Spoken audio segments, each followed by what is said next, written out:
There is a kind of stillness that settles over a story once it has been read enough times that its edges start to blur into something like memory.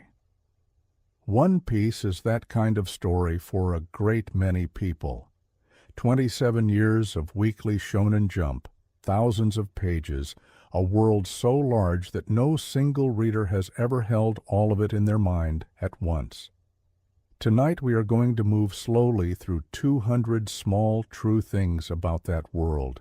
Not the loud things, not the things shouted across a battlefield, the quiet things tucked into the corners of panels, into the answers Eiichiro Oda gives when readers ask him questions he did not expect, into the margins where a story this big keeps the details it does not have room for on the main stage.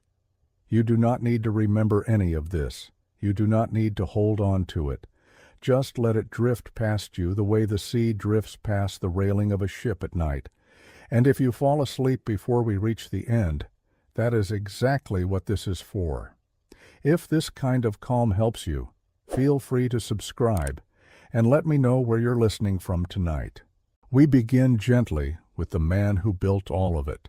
Eiichiro Oda was born on January 1st, 1975, in Kumamoto Prefecture on the island of Kyushu, a region with no particular seafaring legend attached to it, which makes his lifelong fixation on pirates a choice rather than an inheritance. He decided he wanted to be a manga artist at the age of 4, and unlike most 4-year-old ambitions, this one never wavered or changed shape. By 17, he had already won a Tezuka Award honorable mention for a short story called Wanted, a Western bounty hunter tale that already carried the loose, elastic character, acting that would later define Luffy's every expression. He worked as an assistant to Nobuhiro Watsuki, the creator of Rurouni Kenshin, absorbing lessons about pacing and panel rhythm that he would spend the next 3 decades refining. Before One Piece existed under that name, it existed as 2 prototype one-shots called Romance Dawn, both featuring a boy in a straw hat who wanted to become king of the pirates, both already carrying Shanks inside them as the figure who gives that hat away. The personality of the boy shifted between those drafts and the final version, becoming louder, warmer, faster to laugh, because Oda decided a story this long needed a hero who led with his heart rather than his thoughts.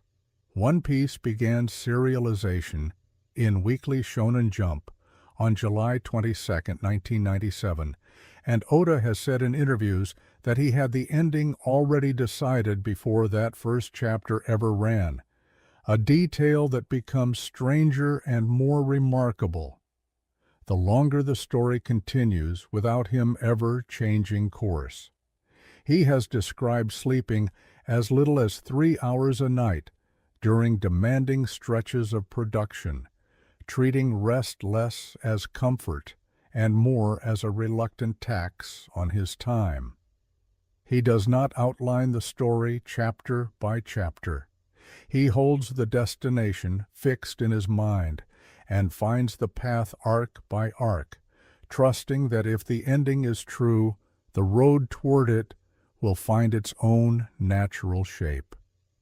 He keeps handwritten notes about the story's biggest secrets at his desk, and has confirmed that even his own editors do not know everything that is coming. If you're comfortable, let your shoulders drop a little, and we'll keep going. The title itself is one of the story's oldest secrets. Oda has confirmed the treasure is real, that Goldie Roger found it, and that its name was decided before a single page was drawn. The Japanese title, One Piece, carries a soft ambiguity the English translation loses, suggesting not one object among many, but a single thing that is whole and complete in itself. The treasure sits on the final island of the Grand Line, an island that had no name before Roger's crew arrived there, and, for reasons still unrevealed to readers, laughed. That laughter became the island's identity. It was named Laugh-Tale afterward, a place named for a reaction rather than a location, which tells you something about how Oda thinks about meaning. Luffy's straw hat carries a lineage most readers absorb without stopping to sit with it. It belonged first to Gold D. Roger, was given to Shanks, and was passed from Shanks to a small boy in a coastal village in exchange for a promise.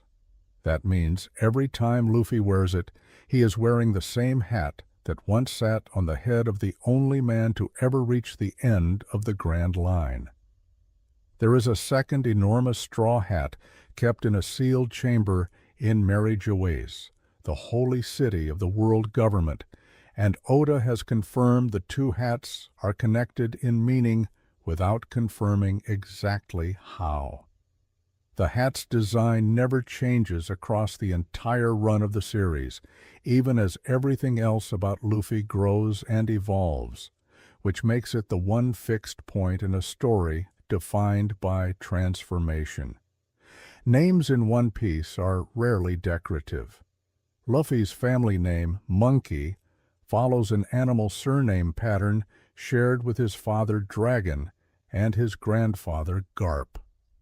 The mysterious middle initial D, carried by Roger, Garp, Ace, Teach, Trafalgar Law, and Luffy himself, remains one of the longest-running unanswered questions in serialized fiction, and Oda has said only that its meaning will be revealed, and that readers will feel it was worth the wait. Zoro's name draws from Olivier Levasseur, a real historical French pirate nicknamed La Bouse. Nami means wave, fitting for a navigator who reads the sea like a written language. Usopp's name folds the Japanese word uso, meaning lie, into a nod toward Aesop, the teller of fables, making him a storyteller and a liar in the same 4 syllables.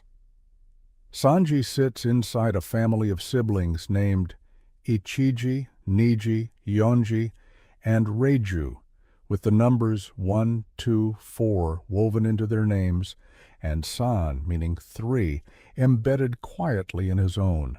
Robin's surname, Nico, carries a reading associated with red, and her home island of Ohara was named after a real Japanese folk song, a fitting origin for an island whose culture was built on memory and music before it was erased. Chopper's full name, Tony Chopper, was given to him by Hiriluk and Kureha, and the doubled Tony is a small, deliberate joke placed in the middle of the story's most tearful arc. The world itself borrows its geography from ours in ways Oda has openly discussed. Water 7's canals and stone architecture echo Venice. Dress Rosa's flamenco culture and bullfighting arenas draw from Andalusia in southern Spain. Wano is modeled directly on the Edo period of Japanese history, closed off from the outside world by policy rather than geography, its shogunate and isolationism lifted almost intact from that era. Skypiea's golden temples and hieroglyphic carvings echo the legend of El Dorado and pre-Columbian South American civilizations. Fishman Island's architecture and maritime religion draw from Southeast Asian and Polynesian traditions.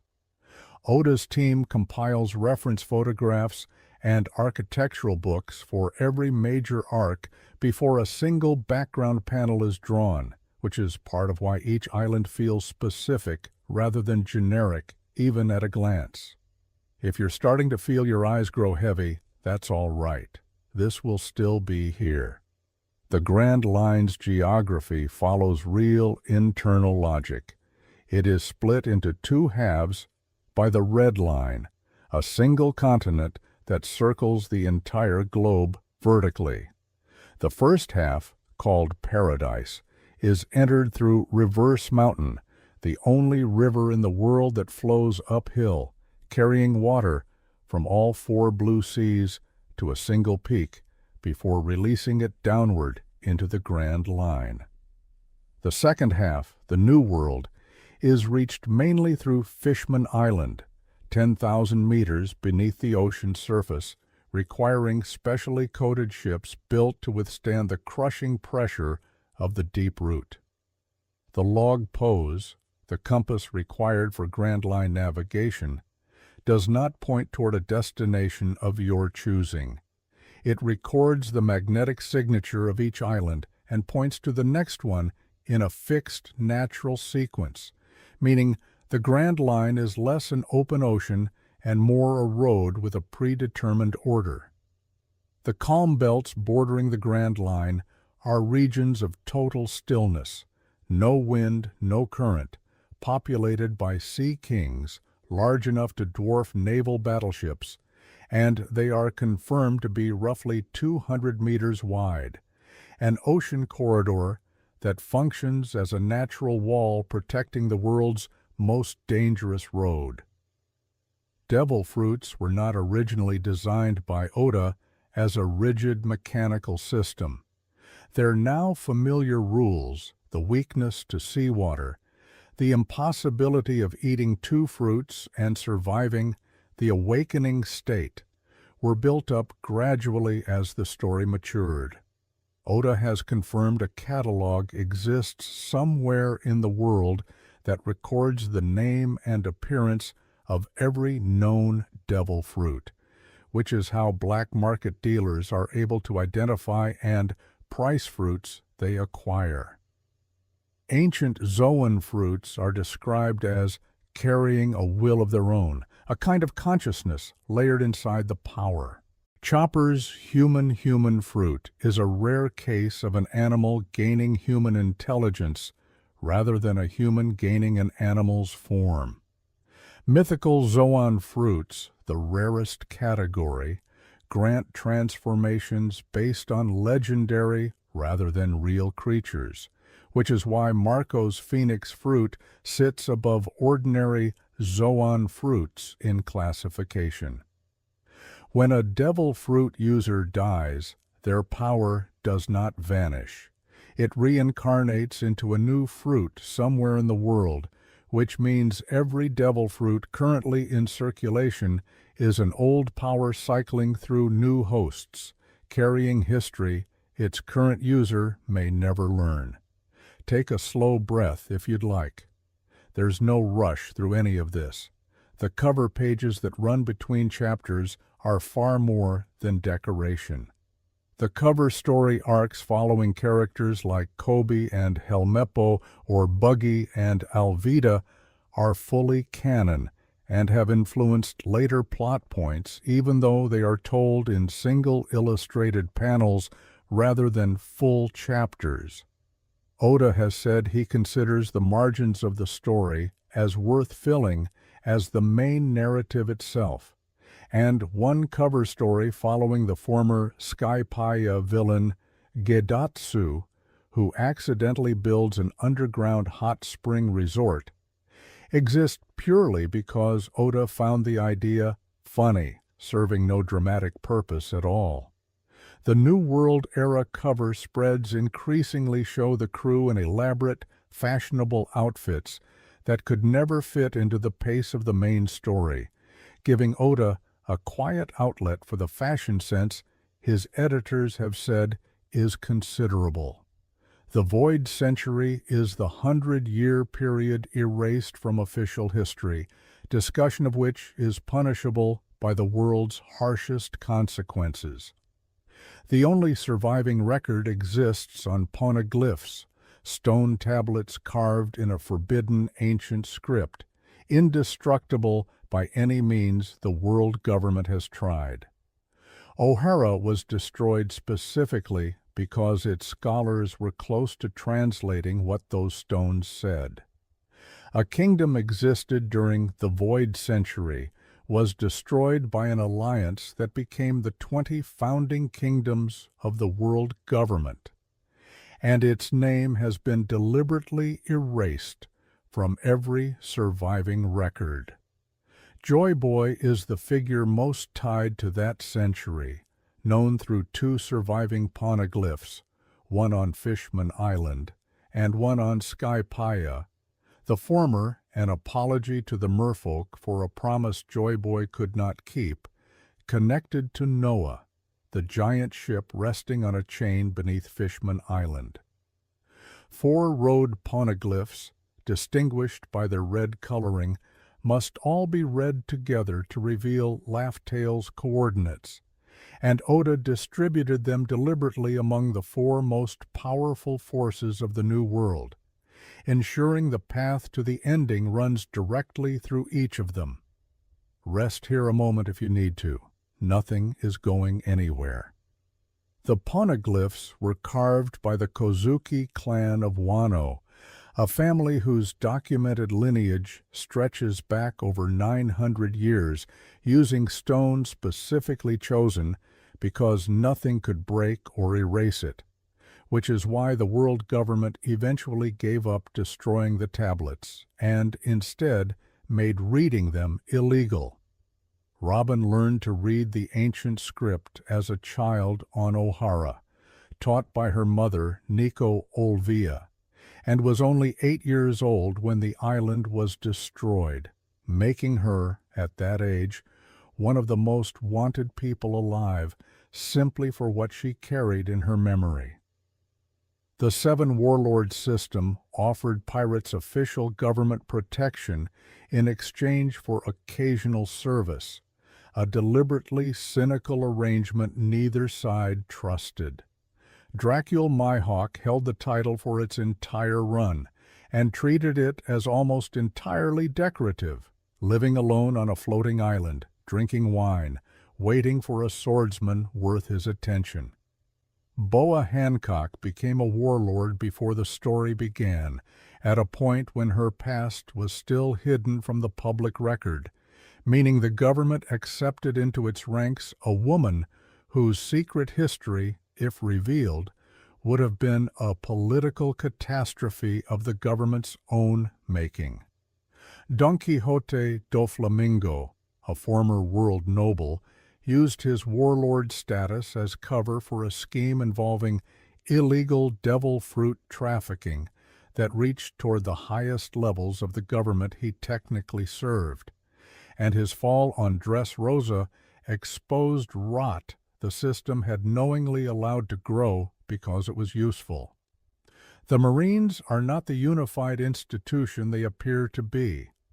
Their rank structure loosely mirrors real naval hierarchies, and within the Admiralty exists a genuine philosophical split between what the story calls absolute justice, which accepts any cost to eliminate a threat, and the more restrained justice that weighs the method as heavily as the outcome.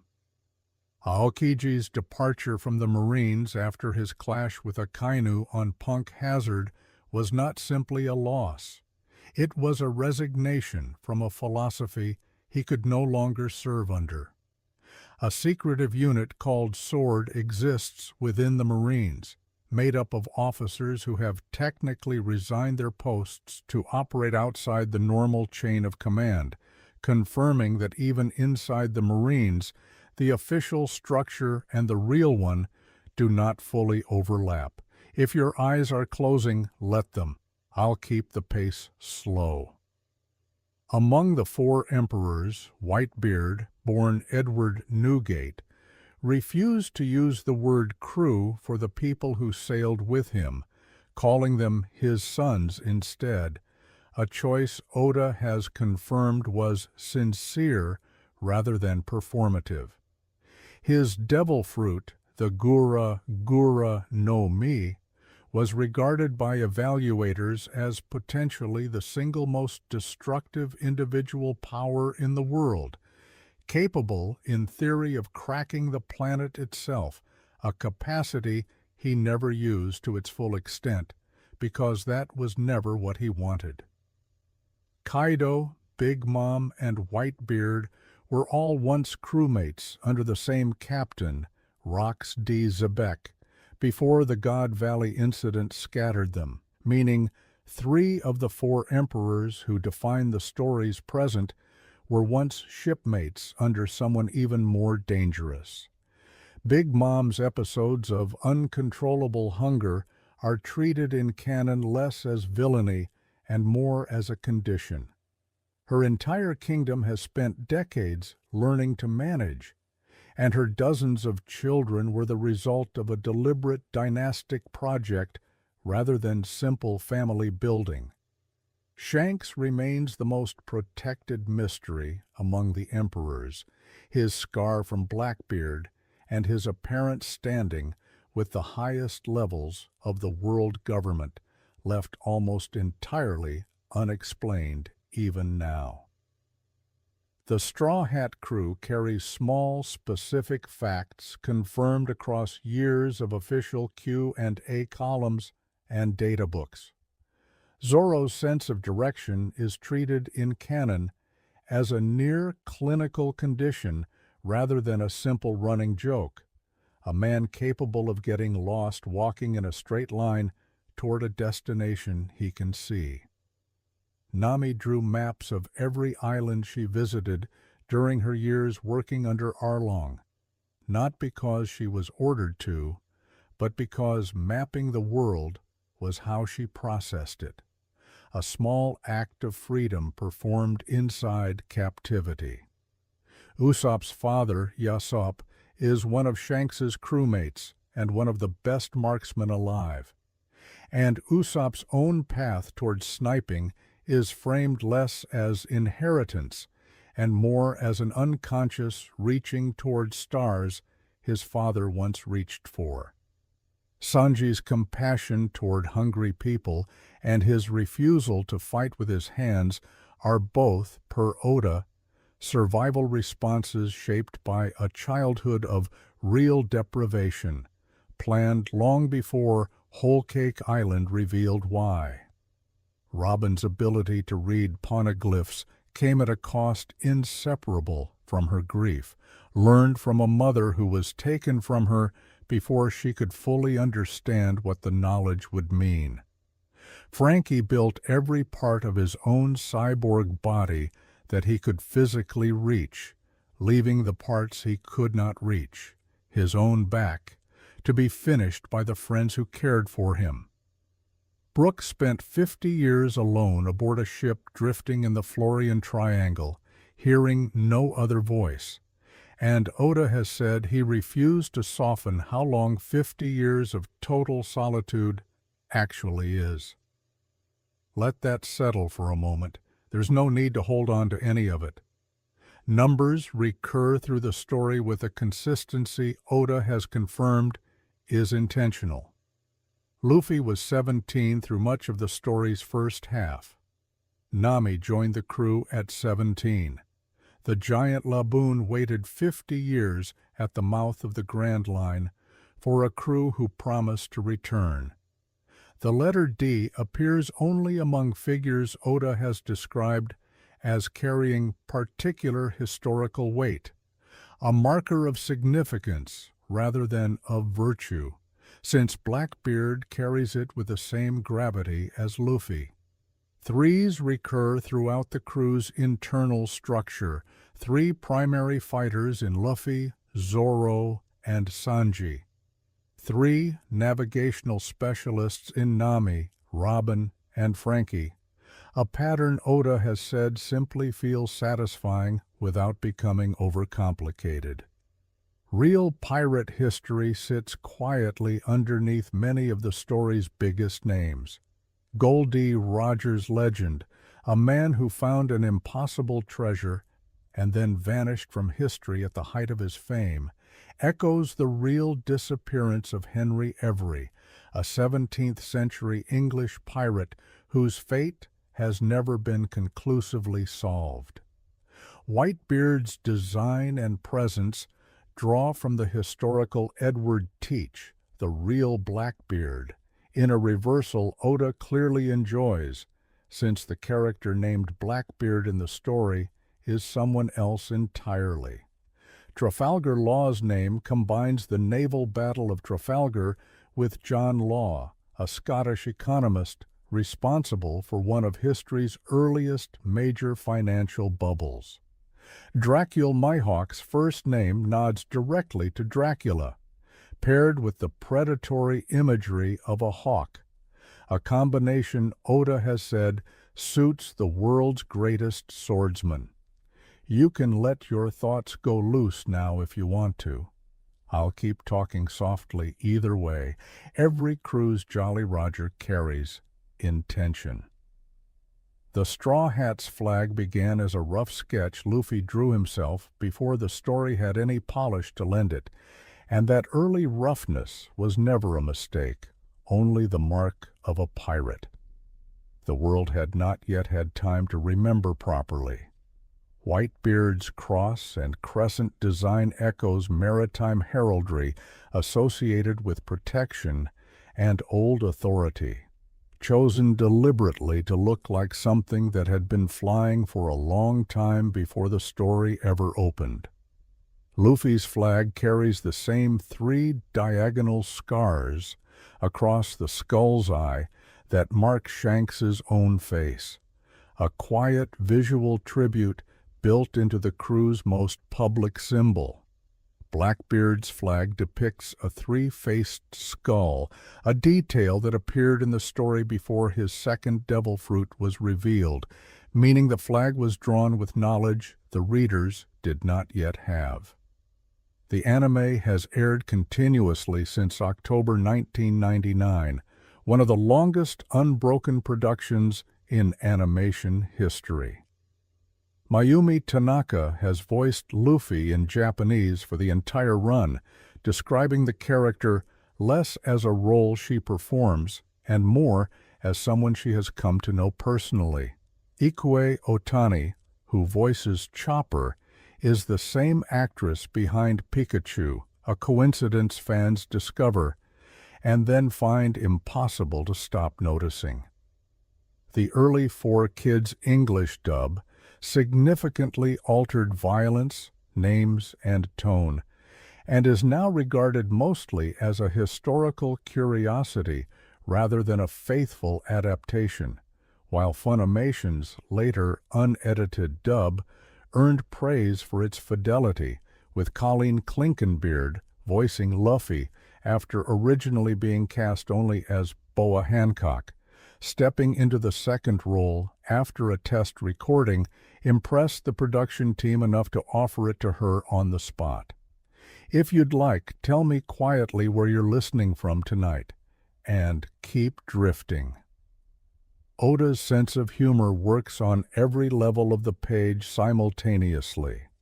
Zoro's directional incompetence and Sanji's helpless reaction to attractive women are both running jokes stretched across hundreds of chapters, and Oda has described Sanji's ridiculousness as essential, a deliberate refusal to let a genuinely tough character become simply cool without contradiction.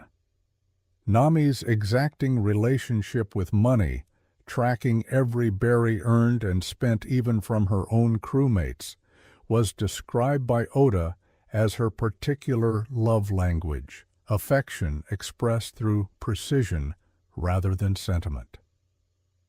The reader question corners themselves function as an ongoing joke Oda has sustained for decades, often smuggling real canonical information into answers so absurd that readers laugh before realizing they were just told something true. Oda has confirmed the blood types of the entire main cast, a detail with no narrative function beyond proving how completely each character exists in his mind beyond what actually reaches the page. The physical scale of the world is treated by the story as ordinary, even when it is anything but. The red line is tall enough to rise above the clouds that blanket the ocean, impossible to sail over except at the points where the Grand Line intersects it, which is why Marineford sits at exactly such a junction. Zunatia, the elephant carrying the island of Zu on its back, has walked the ocean for 900 years as a punishment tied to the void century, carrying an entire civilization of mink tribespeople who lived atop it for generations without knowing what moved beneath their home. You're allowed to stop following the details now, if you're ready. I'll keep the words soft and slow from here. The three ancient weapons, Pluton, Poseidon, and Uranus, each carry the name of a classical deity, and each represents power on a scale beyond individual fighters or fleets. Pluton, an ancient warship confirmed to exist somewhere connected to Wano, is described as capable of leveling an island in a single shot, and its blueprints were deliberately burned by Frankie to prevent reconstruction before, in his judgment, the right person could be trusted with it. Poseidon is not a weapon at all in the traditional sense, but a person, an inherited ability within the royal family of Fishman Island to command the Sea Kings, currently held by Princess Shirahoshi. Uranus remains almost entirely unexplained, mentioned only by name, its nature protected by Oda more completely than any other unresolved element in the series. The Alabasta arc, an early narrative high point, was built around Crocodile's central irony, a warlord officially meant to protect the kingdom he was secretly destroying through manufactured drought and civil war. Princess Vivi's choice to remain with her people rather than join the crew was planned by Oda from very early in the arc's construction, not as a mark of her being unworthy of a place among the Straw Hats, but because her story required a different kind of ending than theirs. Robin's introduction as Miss All Sunday inside the villainous Baroque works was designed specifically to seed distrust in the reader, so that her eventual request to join the crew would land with real uncertainty rather than easy sentiment. Marineford remains, by Oda's own account, the most emotionally difficult arc he had written up to that point, not for its complexity, but for the sustained weight of drawing toward an ending he had already decided long before he reached it. Ace's death, turning back to shield Luffy from Akainu's attack, mirrors the entire shape of their childhood relationship, in which Ace had always been the one protecting his younger brother. The 2-year time skip immediately afterward was, per Oda, never intended purely as a power-scaling device, but as a necessary stop the story itself needed, a period of separate solitude belonging equally to all 9 Straw Hats. Breathe slowly if you can. We're near the middle of this now, and there is no need to keep track. Each crew member's time skip training was chosen with specific intention. Zoro trained under Mihawk.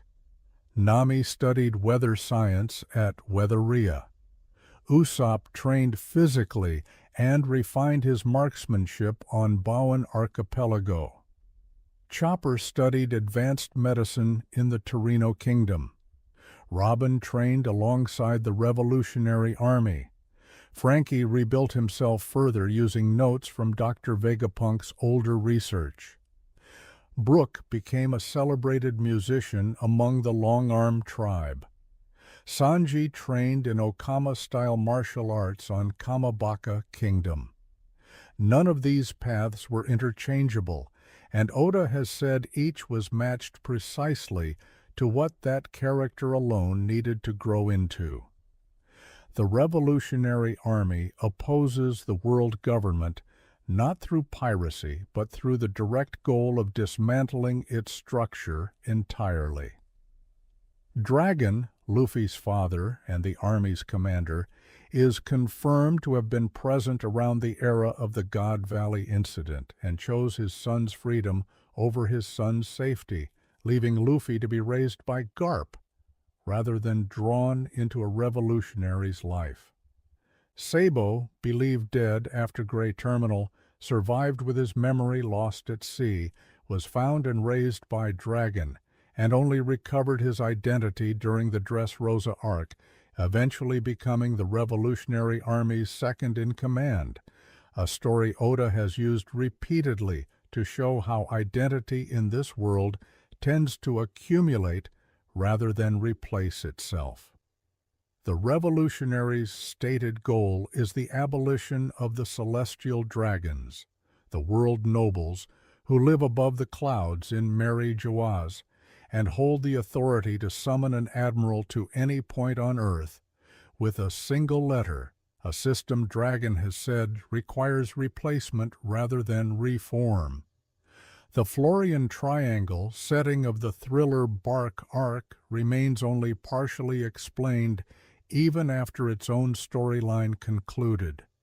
Enormous unnamed silhouettes were shown moving in its permanent fog in the arc's final panels, confirmed by Oda in later Reader, Q, and A columns to be real entities rather than artistic flourish, deliberately left unexplained and, in his words, saved for later.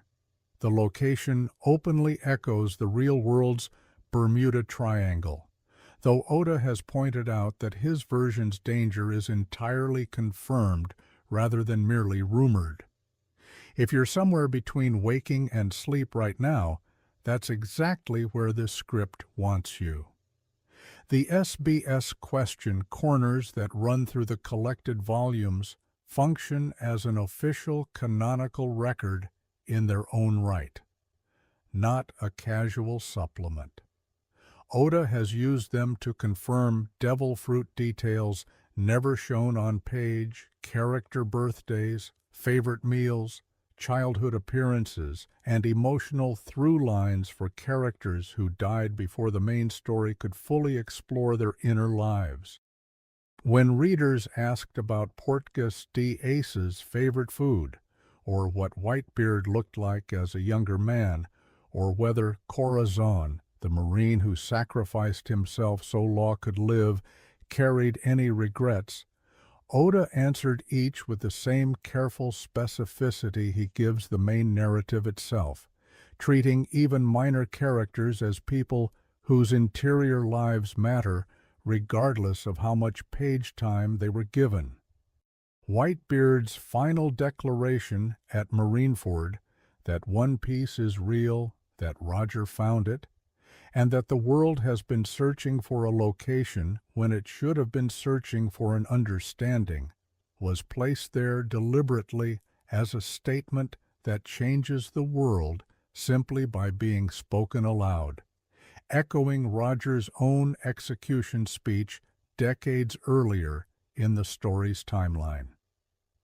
Oda has said the story has always been about freedom in its deepest sense, not freedom from obligation or consequence, since the Straw Hats carry both throughout, but freedom to choose one's own values and reach for something the world insists is impossible while believing genuinely that your hands might eventually close around it. Let your breathing slow if it hasn't already. We still have some distance left to travel together tonight. A handful of quieter details round out tonight's collection, the kind that rarely make it into louder retellings. The compass used before the log pose in East Blue behaves normally, since the Grand Line's magnetic chaos is confined entirely to that stretch of ocean, a detail that helps explain why so many of the world's sailors have never even attempted to enter it. Impelled down the great underwater prison is built in a descending structure of levels, each one harsher than the last, a design confirmed to mirror the layered, increasingly severe circles found in classical depictions of the underworld. Shichibukai status was formally abolished by a vote among the world government's members during the Reverie, dissolving the entire warlord system in a single quiet political decision rather than through open conflict, a resolution that arrived with far less spectacle than the system's decades of consequences might have suggested. Buggy the Clown, despite functioning largely as comic relief for most of the story, ate the chop fruit, an ability that makes him essentially impossible to kill through conventional bladed or blunt attacks, and his eventual rise to emperor status was seeded by Oda through years of accumulated coincidence and reputation rather than any deliberate ambition on Buggy's own part. Dr. Vegapunk is confirmed to be the only person in the world currently classified as a genius by the world government's own formal designation, a title that places his intellect in a category the government treats as a resource worth protecting and controlling in equal measure.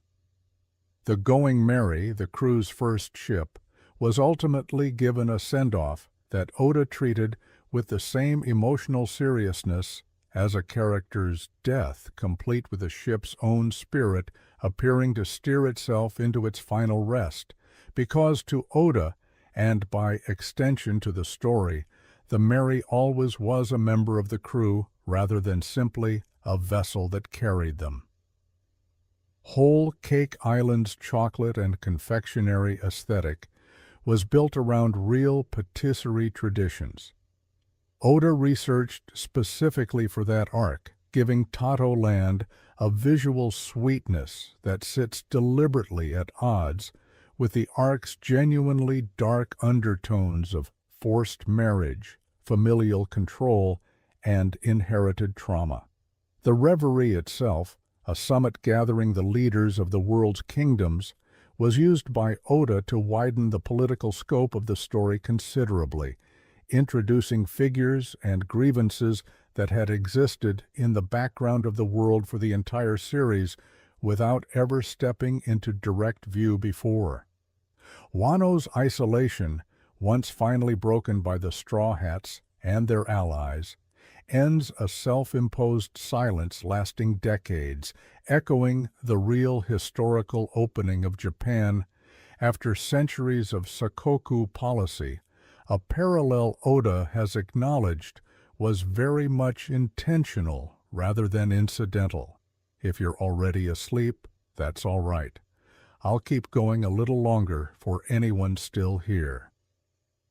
The story's emotional architecture repeats a specific shape across nearly every arc without ever feeling mechanical. Each arc opens with what Oda calls the arrival, a scene he treats with particular care because it establishes the reader's first relationship with an unfamiliar place before asking for any emotional investment in its people. The center of each arc is almost always a character whose pain is revealed gradually and made comprehensible. Nami's servitude under Arlong, Robin's isolation and grief, Chopper's longing for belonging. And Oda has said he plans that emotional wound before he plans the villain, the geography, or a single action sequence. The villain of each arc typically functions as a kind of shadow version of what that wound could become if left unaddressed, or of what unchecked power looks like without conscience, which is part of why their defeat tends to feel like resolution rather than simple victory. Laugh Tale itself, reachable only by assembling all 4 road poneglyphs, sits beyond every known danger of the New World, and Roger's crew that reached it included figures who would go on to shape the world in their own right. Among them, Silver's Rayleigh, later known as the Dark King, one of the few living people who has already stood where Luffy is trying to go. Oda has said the laughter Roger's crew shared there was genuine rather than ironic, a real reaction to something they found funny in a very specific and still unrevealed way, and that Roger himself expressed something like regret over his own timing, arriving at an understanding the world was not yet ready to receive. His execution and the speech that triggered the great pirate era was not, in Oda's framing, a confession. It was an invitation sent out into the world in the hope that whoever eventually reached Laugh Tale would not just find the treasure, but understand what it meant. Let yourself settle fully now, if you haven't already. This last stretch is just for company. A few final small true things before we let the ship drift quietly out of view. The number of named devil fruits confirmed across the manga and its supplementary materials continues to grow with nearly every arc, and Oda maintains internal consistency across all of them, despite the sprawling scale of the cast. Every major named sword in the story, from Zoro's collection to Mihawk's Yoru, carries either real-world historical inspiration or an invented backstory recorded in official data books, down to details like former owners and approximate age. The Going Merry's shipwright origins trace back to the Kozuki-linked history of Wano's Thousand Sunny successor, in ways that connect two ships built decades and oceans apart. The specific number of canonically confirmed named islands across the entire world map runs into the hundreds, most of them never directly visited by the Straw Hats, existing only as background detail on maps and mentioned in passing dialogue, evidence of a world built to be larger than any single story could ever fully traverse.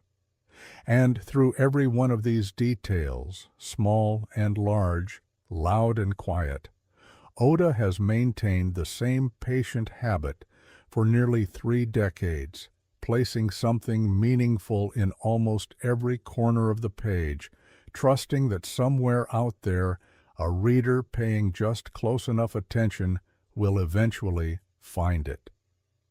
Let's stay a little longer. There are more small things worth passing through before the night is done. The giants of One Piece are drawn from a specific corner of world mythology and folklore that Oda has researched with the same care he gives smaller human-scale details. Dory and Brogy, the two giants Luffy meets on Little Garden, had been fighting a single duel for 100 years by the time the Straw Hats arrived, a conflict so old that neither of them could fully remember what it was originally about. Only that stopping felt like a betrayal of the friend on the other side of the blade. Giants in this world are confirmed to age far more slowly than humans relative to their size, and their culture places enormous weight on keeping promises, a value that recurs constantly whenever Oda writes about them. Little Garden itself sits in a strange pocket of climate where both prehistoric and Ice Age conditions exist side by side on the same small island. Something Oda has acknowledged makes no real scientific sense and was included anyway simply because it was a good image. Germa 66, the kingdom behind Sanji's family, the Vinsmokes, is built around a military bloodline that used genetic modification on its own children before birth, altering Sanji's siblings to remove pain, fear, and empathy in the name of creating perfect soldiers. Sanji alone rejected the treatments as an infant, a detail retroactively confirmed to explain why he alone among his siblings grew into someone capable of real compassion. The Vinsmoke's raid suits and Germa technology are consistently drawn with a science fiction aesthetic that stands apart from the rest of the story's visual language, a deliberate contrast, Oda has said, was meant to make the family feel like they belonged to a colder, more mechanized version of the world.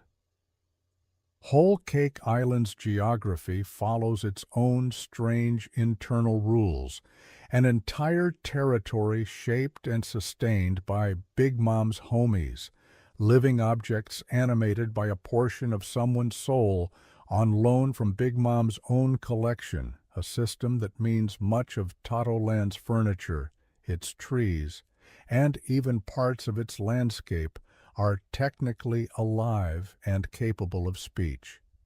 Big Mom's own condition, the memory loss that periodically erases people and events from her mind entirely, was confirmed by Oda to be tied to childhood trauma rather than simple villainy. Another example of the story's pattern of giving even its most frightening antagonists a wound underneath the fear they cause. If you're drifting further now, that's all right. I'll lower my voice a little more. Punk Hazard, the island split permanently between fire and ice, was the site of Caesar Clown's illegal human experimentation, shrinking children's bodies while leaving their minds intact. One of the story's darkest single premises, delivered through an arc that still finds room for absurd comedy alongside it. A tonal balance Oda has managed successfully enough times that readers rarely question how strange the combination really is. The island's split climate was originally the result of a battle between Aokiji and Akainu, years before the main story began, a fight so destructive it permanently altered the geography of an entire island and left it scarred exactly down the middle. Fire on one half and frozen wasteland on the other, a physical monument to the ideological rift between the two men. Zu, home to the mink tribe, sits entirely on the back of the ancient elephant Zunatia, and its mink inhabitants are confirmed to combine human and animal traits without being devil fruit users at all, an entirely separate category of being within the world's biology. The mink practice a technique called electro, channeling their own body's static electricity as a form of combat, and their culture holds deep historical loyalty to the Kozuki clan of Wano, a bond forged generations earlier and honored still by the time the Straw Hats arrive looking for allies. Fishman Island society carries a history of discrimination from surface dwellers that the story treats with unusual directness for a series built primarily around adventure and comedy. Queen Otohime, Shirahoshi's mother, spent her life advocating for peaceful coexistence between fishmen, merfolk, and humans, and her death, caused indirectly by the very prejudice she was trying to end, remains one of the story's quieter tragedies, referenced by other characters long after her own arc has concluded. The Ryugu Kingdom's royal family carries the inherited Poseidon ability discussed earlier, and Shirahoshi's own enormous size, unusual even among mermaids, was seeded by Oda specifically so that her eventual role commanding the Sea Kings would carry physical as well as narrative weight. You don't need to hold on to any of this. Just let it pass by like water past a hull. Wano country's history reaches back far beyond the shogunate currently ruling it. The Kozuki clan, The rightful rulers before Kaido and Orochi's takeover trace their lineage back over 900 years, connecting them directly to the craftsmen who carved the poneglyphs during the Void Century.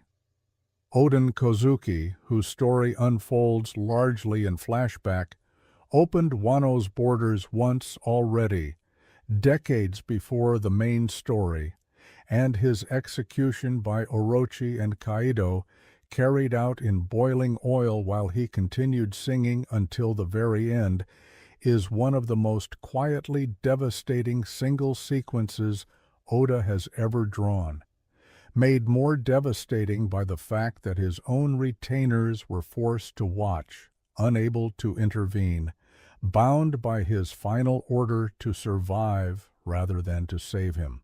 The numbers artificially created super soldiers engineered by Caesar Clown using ancient Zoan devil fruits extracted from prehistoric creatures represent one of the story's clearest examples of science being used to manufacture power rather than earning it. A theme Oda returns to repeatedly through Vegapunk's research, Caesar's experiments, and the entire concept of artificial devil fruits. Vegapunk himself operates as 6 separate personalities occupying different physical satellite units, a science fiction structure Oda introduced specifically to allow one character to appear in multiple places and pursue multiple lines of research simultaneously without breaking the story's internal logic. If your mind is somewhere between here and sleep now, let it stay there. I'll just keep talking softly.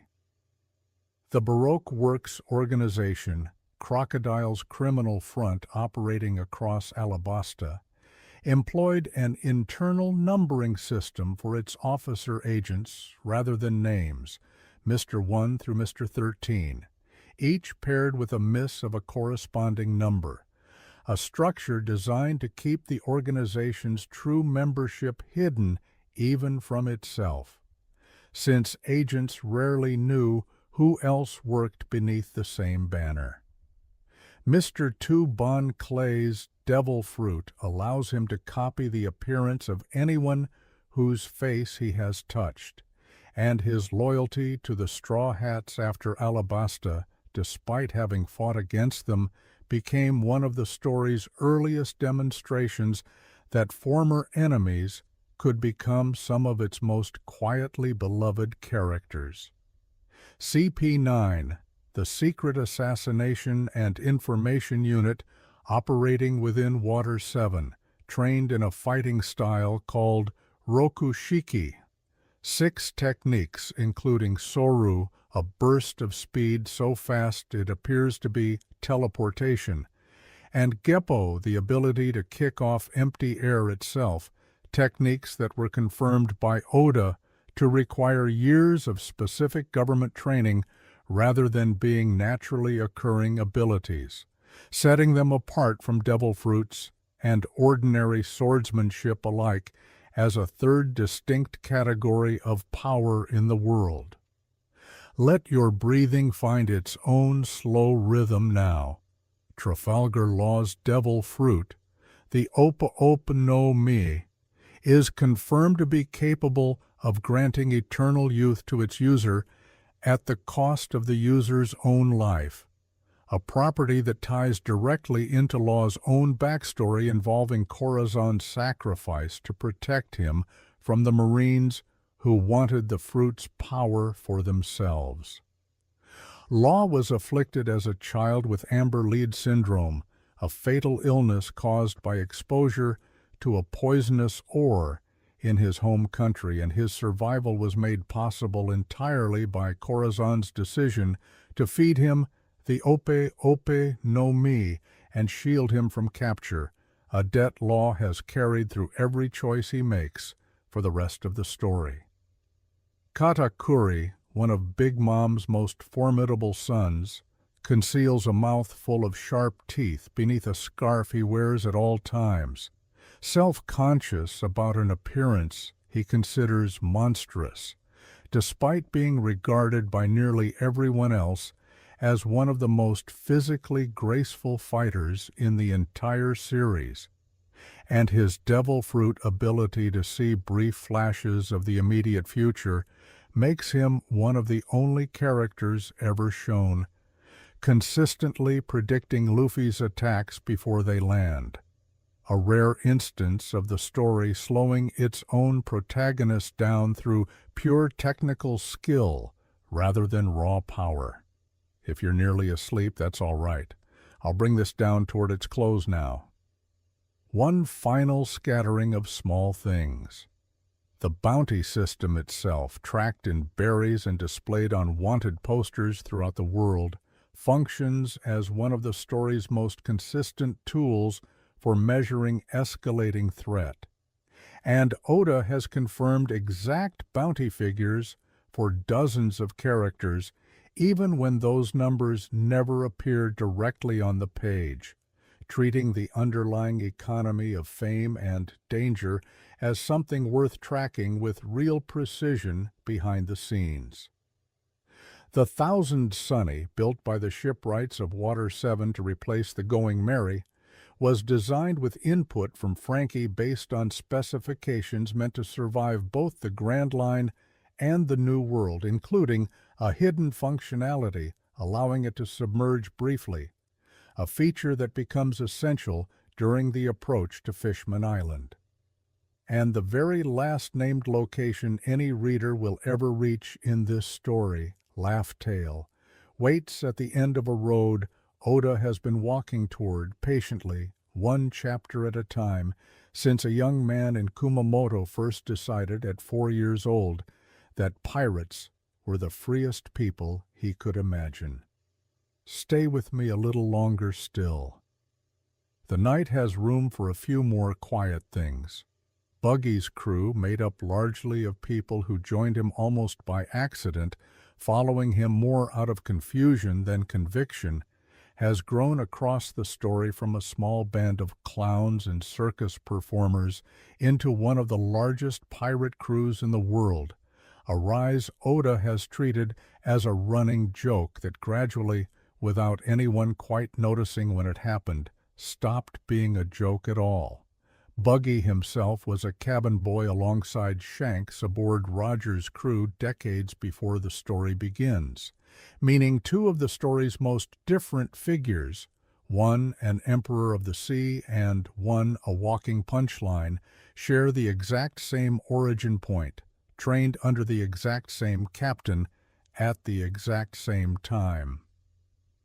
The Frankie family and the Galley Law shipwrights of Water 7, though they appear briefly, are drawn from real trade guild structures that governed craftsmen in historical port cities, with Iceberg's role as both mayor and master shipwright, echoing the way skilled trades and civic leadership often overlapped in real maritime economies. Tom, the shipwright who trained both Iceberg and Frankie, and who built Pluton's original blueprints generations earlier, was a fisherman, and his quiet insistence on building ships meant to carry people toward dreams rather than toward destruction is treated by Oda as one of the story's clearest statements about how the same knowledge can be aimed toward completely different purposes depending entirely on who is holding it. If you're comfortable, let your hands rest wherever they are. No need to move. The impelled down prison holds its inmates according to the severity of their crimes across 6 descending levels, and the 5th level, Freezing Hell, and the deepest level 6 are reserved specifically for prisoners the world government considers too dangerous to ever be released under any circumstance.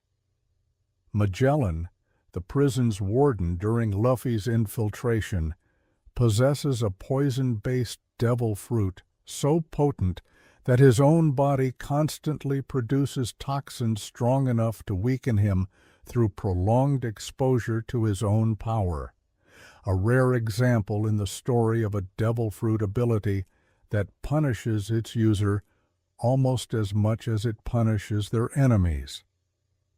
The prison break that follows, in which Luffy inadvertently frees several of the underworld's most dangerous prisoners to help him rescue Ace, was structured by Oda specifically to force temporary alliances between characters who would never otherwise stand on the same side. A device he has reused sparingly throughout the story precisely because its impact depends on how rarely it happens.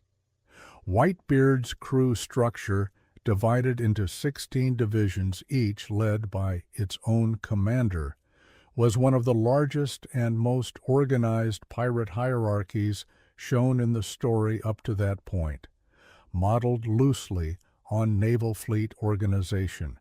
And Oda has said he wanted Whitebeard's crew to feel less like a gang and more like an entire floating nation, complete with its own internal command structure and sense of collective purpose that outlasted Whitebeard's own death at Marineford. Let your thoughts wander if they want to. They don't need to follow me exactly.